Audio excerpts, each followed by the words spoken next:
On one side, former U.S. President Donald Trump, larger than life, leaning into his podium with that familiar mix of defiance and showmanship. On the other, Ibrahim Traoré, the young leader from Burkina Faso, whose fiery rhetoric and uncompromising vision had made him an unexpected voice on the world stage. Nobody expected this debate to take the turn it did.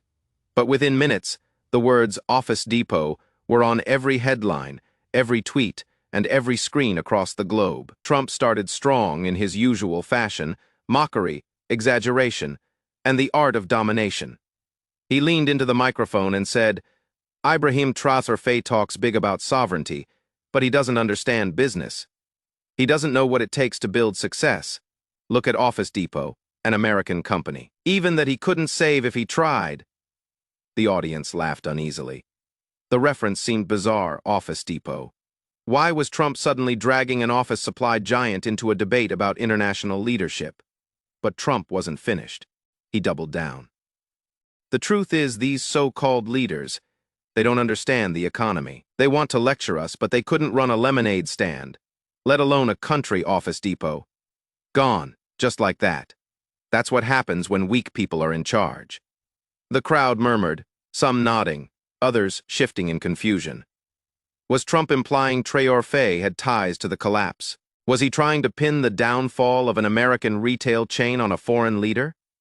The attack was strange, but it carried Trump's trademark confidence. Ibrahim Traoré stood calm. His expression didn't change. He waited, letting the storm of words pass. Then, in a measured voice, he delivered the line that would define the night. "Mr. Trump, you may laugh at Office Depot. You may use it as a punchline. But Office Depot collapsed under the same culture of greed you represent. Leaders who exploit workers, who abandon communities, who value profit over people. That is why Office Depot fell. And it has nothing to do with me. It has everything to do with you." The room went silent. Trump blinked for once. He didn't have a snappy comeback. The silence stretched before Traoré continued, his words sharp and deliberate. "You talk about building success. But success is not squeezing the life out of a business until it collapses. Success is not abandoning your people while you enrich yourself. That is what Office Depot represents. A system that failed because it forgot the workers who built it. And if you cannot understand that, then you cannot understand leadership." Gasps filled the hall. Some applauded. Others shifted uncomfortably. But one thing was clear: the jab had landed. Hard. Within minutes, clips of the exchange exploded online. Hashtags like #TrumpStraw and #Office Depot debate trended worldwide. Memes popped up instantly, Trump holding a stapler, Traoré calmly dropping a line of truth. Analysts on cable news replayed the moment again and again. Pundits debated whether Trump had blundered by reaching for an obscure business metaphor, or whether Traoré had simply outmaneuvered him with precision.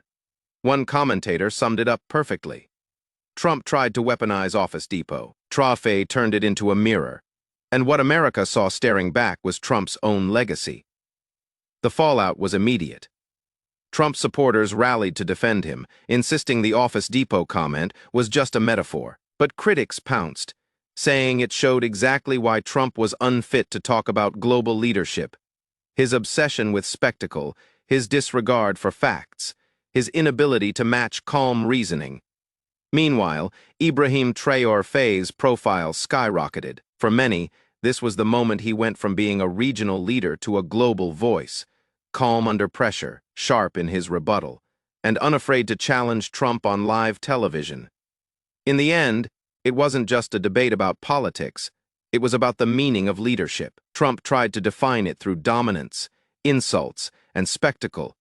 Traoré defined it through steadiness, truth, and a reminder that collapse doesn't happen in a vacuum.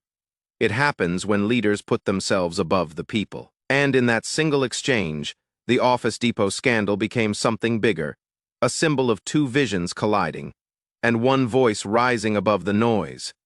If that moment shocked you, you're not alone. Millions watched Donald Trump attack Ibrahim Traoré and then saw him silenced when the truth about Office Depot was exposed. Here on Beyond Truth, We break down the clashes that shake politics, reveal the hidden connections, and expose the stories the headlines don't tell you. So if you want the truth beyond the spectacle, hit subscribe.